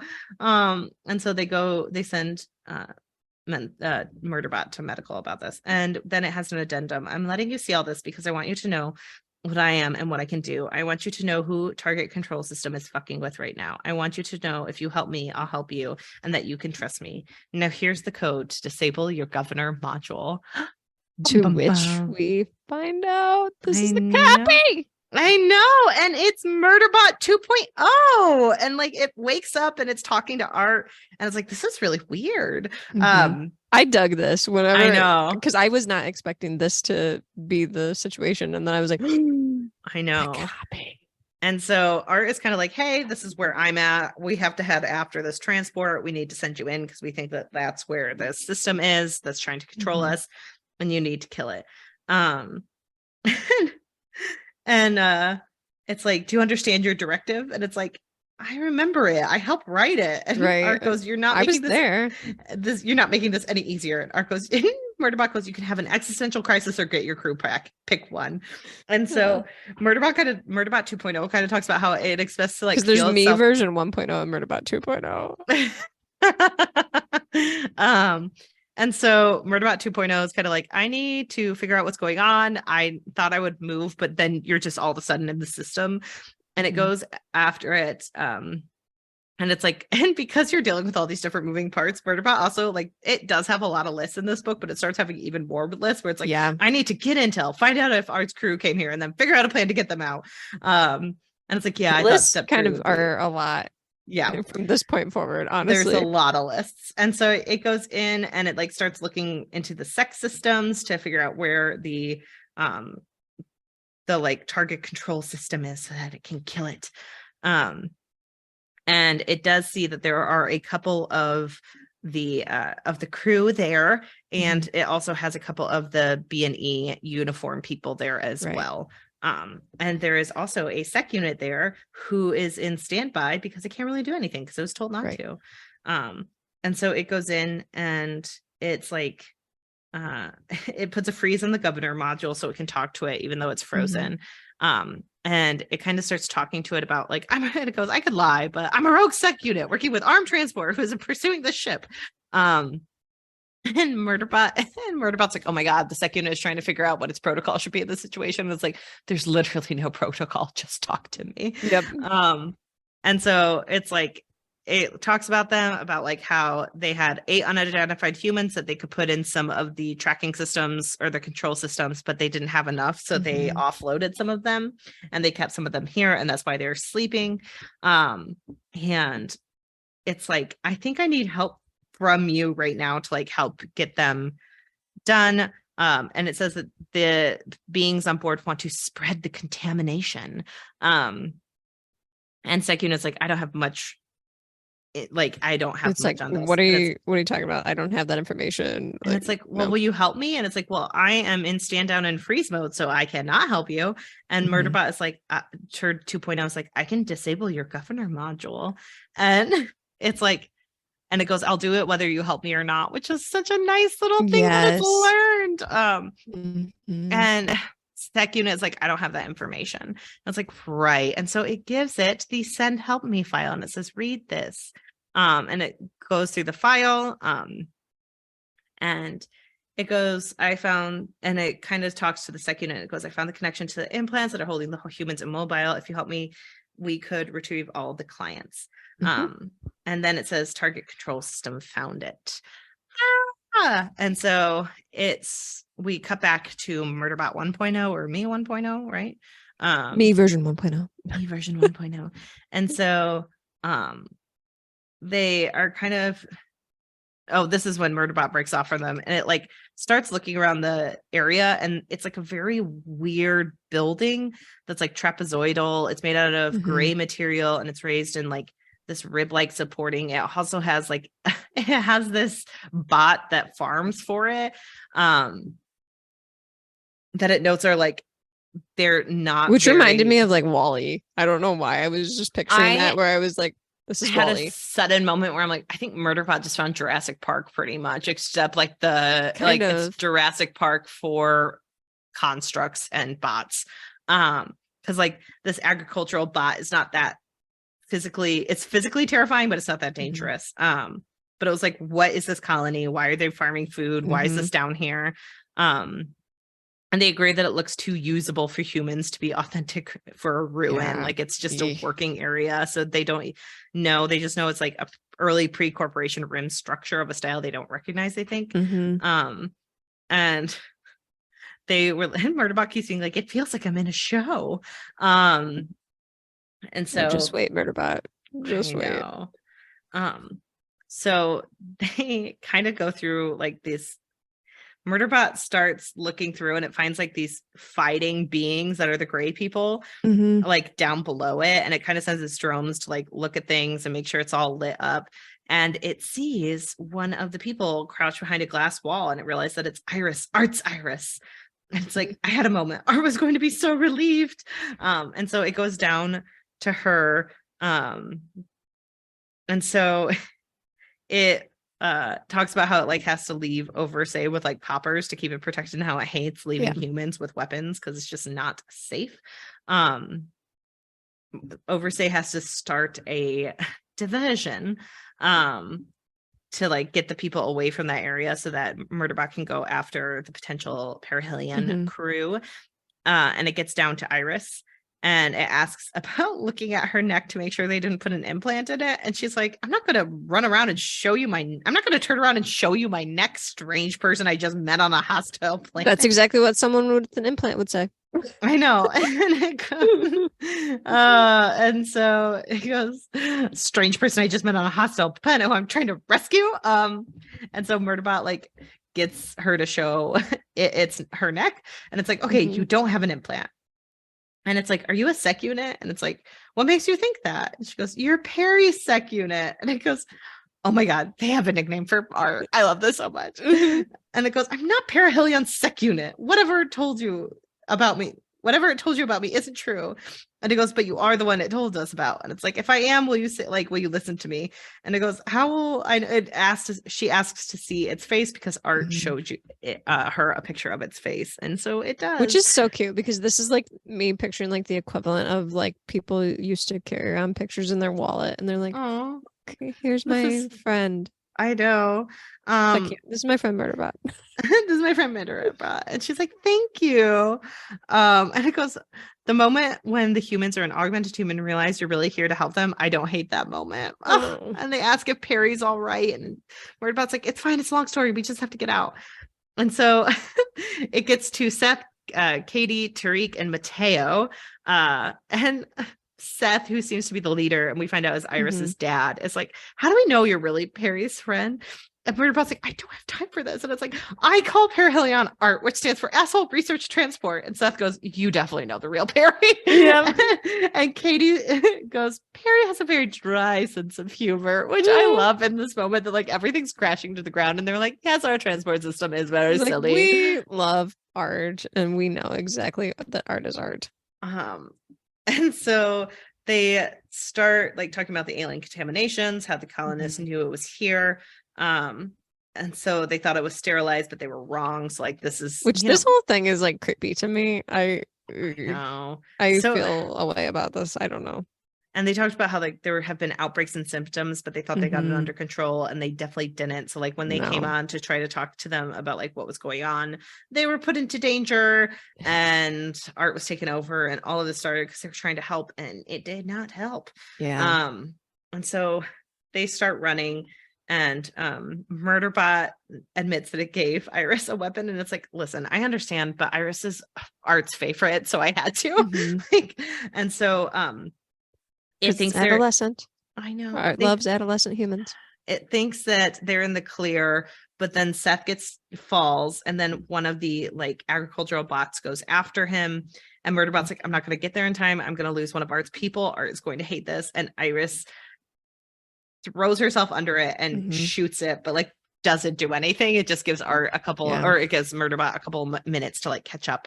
And it goes after it. It disables it, cutting it out at the knees, and then the agricultural bot falls on it, and it's like, well, I was able to get up, I was able to keep the humans safe, but the targets were all there and they're shooting at me, and then I had to have a catastrophic drop, a forced shutdown with no restart.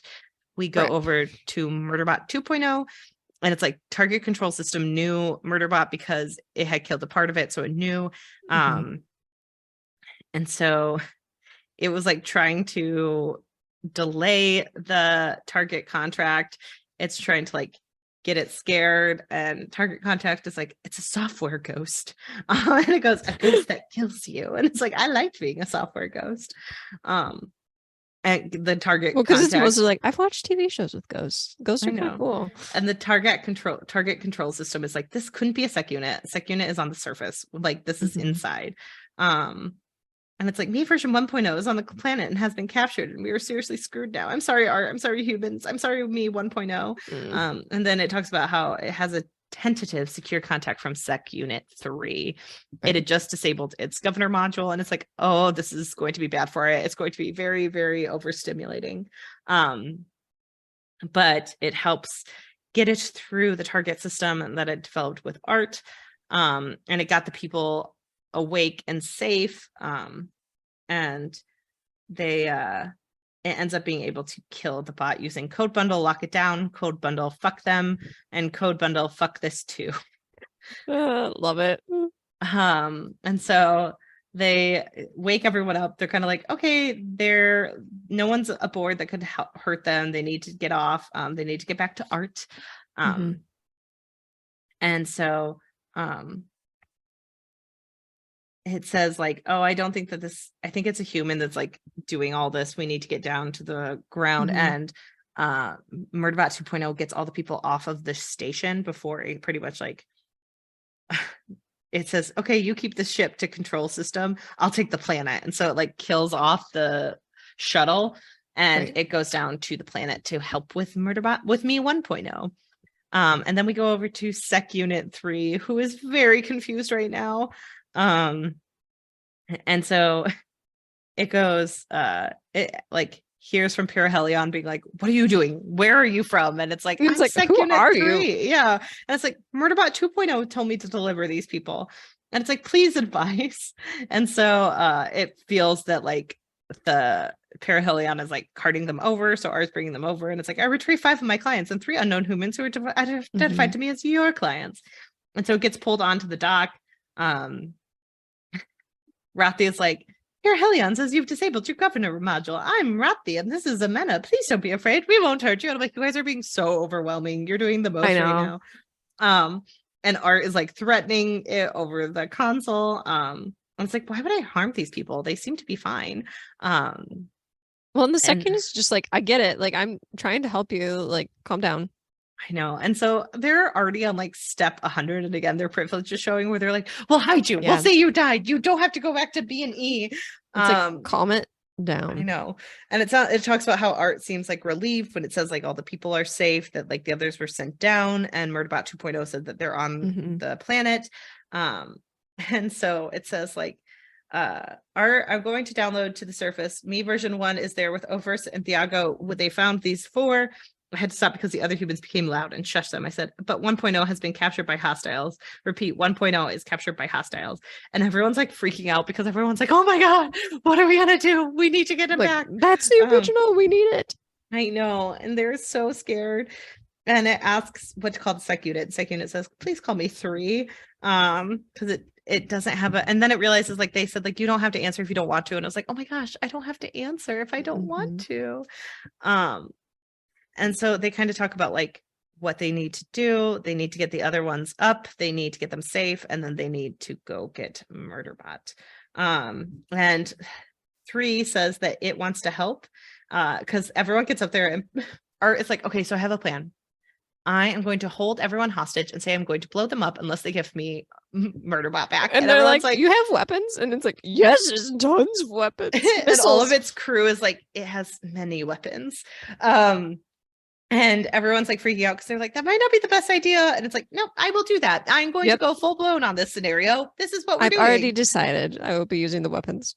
And 3 comes in. It's like, listen, I'm going to help you. And it's like, it's like, I can't explain to you why I want to help, but I know that I will be good at this. And Murderbot 2.0 asked me what I want, and I want to help. And like, I'm good at retrieval. So we could do this in a much like more not so suspect way. Right. And so Perihelion is like, okay, rain destruction has been superseded by distract and extract. And so then we go over to Murderbot 1.0, waking up. It's being held like upside down. And it's like, why are they doing that? That's so stupid. And it just like starts ripping off its body parts to get it out of like the things that it's holding it from. But then it also has nerve damage from that. But it sees like this contaminant down below that's like open, and it's like, oh, that's probably how it happened. This got contaminated. Whoops.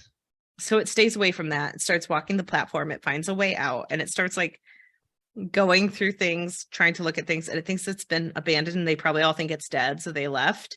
And so Murderbot's feeling a little hopeless, but then it hears, hey, is that you? And it's like, who are you? And it goes, I'm Murderbot 2.0. I'm a copy of you for the firewall killware you and Art made. It's your baby. And it goes, so Art had really deployed our code. Also, what the fuck? And it's like, our name is private. Like, what? It's like, it came through my wall like it didn't exist. And it's like, yeah, because it is you. Like, and it's like, well, that's our name. And it's like, well, you didn't code me to be private. And so it finds out that they're all out and safe. And it's like, well, I came down to neutralize the target contact. And it's like, that's not your deployment directive. And it goes, yeah, I wrote a new one. And it's like, yeah, of course you're the worst. Like, come on, Murderbot, you should know. And so it kind of goes off to see what's happening with 1.0. And it's like, it's cut off the sender's outside access. So that's why we couldn't pick up the signal. And they kind of just decide to go searching. And they're trying to find the unidentified sender. And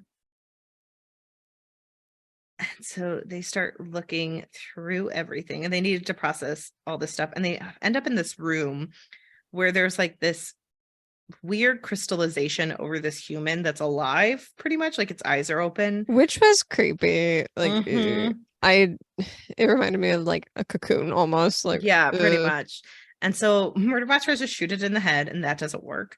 Yeah, why would that work? I don't know. And they realize like that's definitely the target control system. So then we go over to 3, and 3 is kind of like figuring out how to head down with everyone.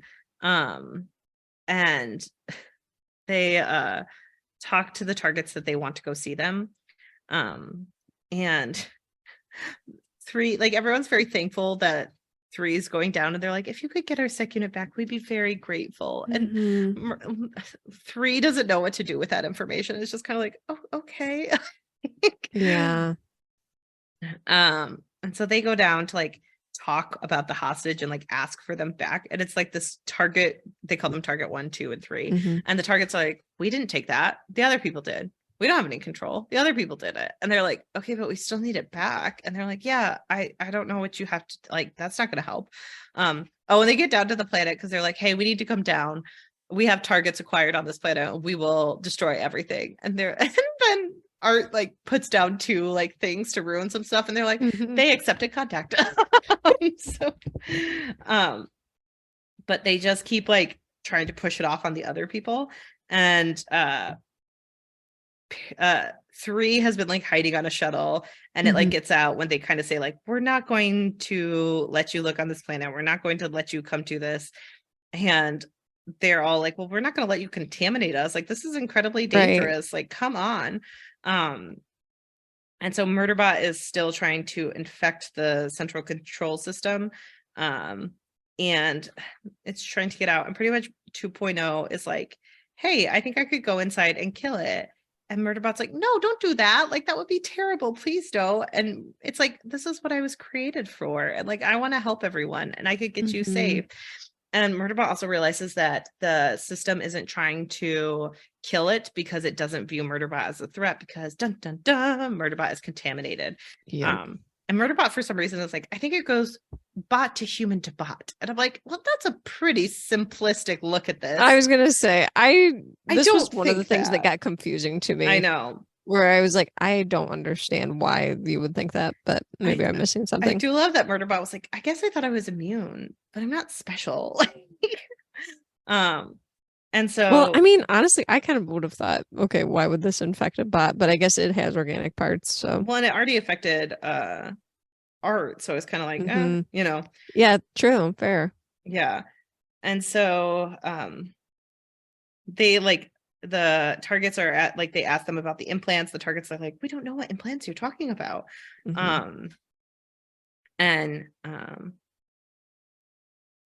So, and the 2.0 is going to die to save them all. Sacrificing itself. And so the others are trying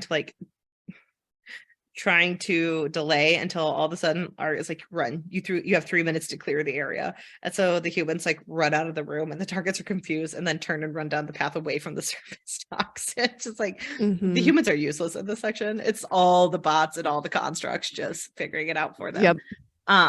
And so Murderbot realizes its performance reliability is dropping, because it's really sad that 2.0 went in after it. I know. But it is able to kill the target contact because of what 2.0 did. And then all of a sudden a sec unit pops down, and it's like, Art sent me. It's like, oh, this was 2.0 sec unit. And it goes, I've never retrieved another sec unit before. There's no protocol for this. And Murderbot's like, listen, hostiles are incoming. Come on, it's contaminated. Do not scan and don't let it touch you. And so it's like talking, and it's like, I might be a carrier. And I guess that's why I was like, it has to be human to bot to human, so that this bot won't get infected, right? But I don't know. Anyway, Sec Unit 3 picks up Murderbot. Murderbot is like, this is so uncomfortable, and they know that they're going to detonate like certain areas. And it's like, aren't the Pathfinders and didn't tell me, because like, and they're like, no, it didn't really tell anyone. It's just going to blow things up. Art's kind of doing art now. I know. And Murderbot is like, okay, so they get out, they get to like safety of the shuttles, and Murderbot's like, I guess it's a good time to do an involuntary shutdown. And it's like, it would have been nice to just sleep through all this, but I woke up pretty soon after we reached Art. So it limps down, and it's like, don't touch me. And it like tells them about how the comms are, how things are kind of spreading. And that like, when Art did a scan on the other 2 that had come on the ship, that's how it spread, because it went into its medical unit. So they have to be really careful about the system. But Murderbot 2.0 did isolate and tag where it was. Right. And it kind of was like, it's like more efficient. I know. Murderbot. Yeah, it's more efficient Murderbot without the organic parts. I did like in this where 2.0 was always like, I guess that was a part of my other brain. I just don't know how to do this. I thought that was a very like, it's one of those things where you're sitting there and you're like, I know I once knew this. Come on. Like, and so they all share that it's like, oh yeah, we're from the preservation unit. And like and Amena's like, yeah, my mom is the head of the Preservation Alliance Society. And they're like, your rogue sec unit was the one who's been in the news all the time? And it's like, I thought you told them about me. And Art's like, I didn't tell them everything about you. Like, what the heck? I just told them I met you. And so it's like, well, we heard a little bit, but we didn't realize that this rogue sec unit was like all of these other things. And it's like, yeah, it was. And then it goes so many things. I know. And then it goes into reset again. And so they kind of talk about how they like had to bomb the colony. And they're like trying to fix everything. And so they kind of do a breakdown of every single thing that's happened in this book pretty much off screen. And they're talking about like how the retrieval went for Murderbot, and Rathi is kind of like, hey, maybe Sec Unit's too tired to talk about this right now. And it's like, yeah, why don't we share a video of like everything that happened? And it's like, yeah, I want to see it. And so it looks at like all the events of what had happened. And it's all them like arguing about how they're going to save Murderbot, and Murderbot doesn't know what to do about it because it has so many feelings that they cared about it. And it goes, I'm going to stop talking for a while now. I know. And it was like, so Art gets the contaminated code out of it. They watch a lot of Time Stream Defenders.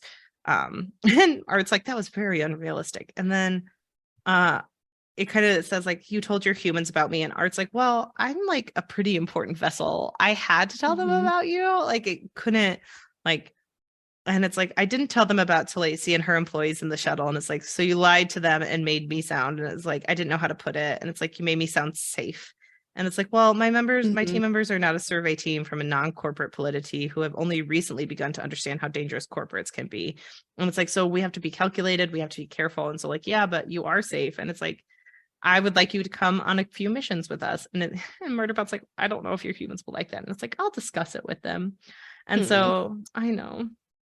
And it's like, Art's like, I know you have difficulty making decisions, so you don't need to give me an answer right away. It also talks about how like 3 is walking around and doesn't really know what to do. And all of them are like, hey, maybe you should like teach him or teach it. I think they need to lay off a 3. I know. I'm like, and I think Murderbot has the right idea where Murderbot's like, listen, it's a sec unit. I know how sec units think. Like, it doesn't really want to talk to me, so I'm going to give it its space. And then Amena does like hear that Art wants Murderbot to go around with it. And I'm pretty sure Amena thinks like they're partners now. And Murderbot's like, it's not like that. And I thought you loved my mom. I know. And Murderbot does give Sec Unit 3 like some like of its history so that it can understand what's going on. And so they get close, and then well, because it like tells it about its mass murder and everything. Yeah. And it's like, and 3 says, your clients told me I could go with them to preservation. And it's like, you can do that or not. You don't have to. And it says like, it just wants to help. And it's like, and Murderbot's kind of like, viewing my story should help you come to a decision. And it's like, thank you for the information. But then a preservation ship comes up, and they're like, how did they know to get here? They're here so much faster than the corporation. Oh, because like at this time they realize like, they're trying to get new contracts with the fact of the planet being like inhospitable, that their old fake documents won't do well with this. Right. And so they're trying to like rush to see who gets there first, the corporation or people to help. But preservation gets there first. And we find out that Art had sent out a call signal to them to get them there before the wormhole was engaged, because they're stuck there until of everything. I know. And they were stuck there until Art's wormhole drive was engaged again and fixed. So they find out that Mensa is there, and Mensa and Murderbot talk. about Murderbot going off with art, and it's like I kind of want to right now. I think it's the right decision for me right now, and I'd be interested. And Mensa's like, hey, I think this is new for you. You actually know what you want. And like, yeah. And Murderbot's like, well, I always want to come back to preservation. You guys are my like first place where I was me. And she's like, that's fair. Like you get to do that. That's the whole point of all of this. And so Murderbot goes up to Art, and they talk about the fact that like 3 reading Murderbot's old files gives it context the same way media does for it. Yeah. And it's like, well, I don't really know what to think about that. And it was like, well, if 2.0 hadn't trusted 3 with this, then target control systems would have won. So maybe sharing my story wouldn't have been so bad. And maybe 3 needs to see more stuff. And maybe 3 needs to see Dr. Bartwash's documentary too. Which I thought that was funny, that it was like, maybe I should watch that documentary. I know, it's so funny. And then they start Time Stream Defenders Orion with Art, and they start the first episode together. And that's the end of book. Love. I thought the first half was pretty clunky for the second half, but I did really like this book, and I can't wait to talk about themes and everything next week. This is probably, like I said, like this is the fan service novel for me. Yeah. And I will say, so far, it's my least favorite. Yeah, it was out of all definitely them. But I still love it so much, and I think it's like me being like, oh yeah, this is my least favorite. It's like 4.5 for me. I did give this one a solid 4. I just don't think it was get quite there. But not in a bad way, like in a very understandable, like, hey, it's I a love 4 all in these like books. a Martha Wells way. Like Yeah. Martha Wells 4. It's like, oh, it's a Martha Wells. Yeah. It's like, oh, that's better. And than it has scores. a 4.47 on Goodreads, so I don't think I'm gonna kill the rating here. No. I think mine's like a 4.25, so it's very good. Yeah, it's this very is a 4.5 cute for me. I just really dig it. I get it. It's space opera-esque, and yeah, that's very Laura. Yeah, so this is very good. I can't wait to talk about the themes and go a deep dive into things like characters next week. But before then, guys, make sure you are rating, reviewing, and subscribing to us, and make sure you are participating in the Indie Mission vote. It's going on right now. We're a couple rounds in. We do weekdays, and we're doing both brackets at the same time right now, just because Murderbot goes by fast. Yeah, it's guys, a lot of voting. and it's a lot of voting intense. to do. There are so many books to do. Make sure you are looking at our blog for all the reviews we're posting for Indie Palooza. So much indie authors right now. And make sure you're keeping an eye out for some fun stuff coming down the pipeline. So we're so excited to be on this journey with everyone, and we can't wait to discuss it more. There are some fun things coming up. Yep. And you can vote on the Indie Mission at Our Pod on Twitter, Our Pod on Instagram, Good Books, Great Goats, and Brews and Books, all on Instagram. Make sure you're voting on them. Sometimes people send me comments for what they would like to vote on, because the Instagram stories are clickable for polls. So okay, click on the poll. But yeah, just some fun little housekeeping stuff. Are all clickable, aren't they? Yeah, they're all Hive doesn't have a clickable. Hive usually do comments on, but everything else is clickable. So just click on what you would be doing. Clickable. So yeah, guys, so much fun. But and we have our Patreon too. Oh, check that out. Join us on Patreon. Is our most recent episode. That was an episode. It was a ton of fun. I don't know what Laura's talking about. I loved it so much. Best book we've read. Best book we've read ever. So much better than anything else. And then anything.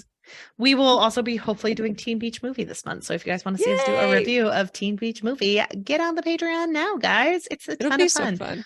$5 or $10 a month gets you the extra bonus episode. $3 a month gets you little inside features. Like we announce what we were reading for Indie Palooza on there. And some extra voting sometimes once we get into the semifinals. So just reach out to us on there. Extra voting might be helpful for some of these indie intermission. Very close votes, guys. It's very close. Ooh. But yeah, join us and follow along next week as we finish up. Thank you so much for listening. Yes. So sorry. Really appreciate it.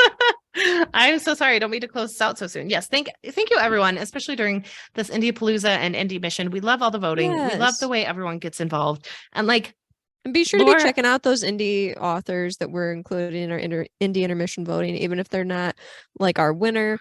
Be checking out all of them. That's what the whole purpose of the Indie Mission voting is for. We know, if anyone ever wanted to highlight them. Yes. If anyone ever wanted to take a break from the voting, I can understand. Like sometimes it gets Sure. people, like we're totally for that. But what we just want to do is highlight these books, get people talking about them, get them to retweet a post with the name of the book and the author's name so people can follow along with them.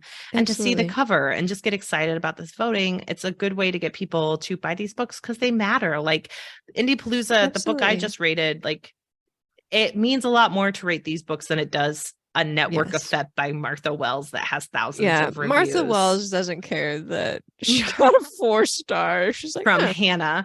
But like these indie mission books are important to read and to rate and review because it really does bring it to more people, which is why we're trying to highlight them right now. So if you guys could just pick up a book this March that's by an indie author, get something off of Kindle, look at our indie missions and just pick a random one. And I will say, like a lot of these, if you just go to Barnes & Noble and type in Barnes & Noble's website and type it in, you will find it. Exactly. So they are easy to find, most of them. So in one way or another.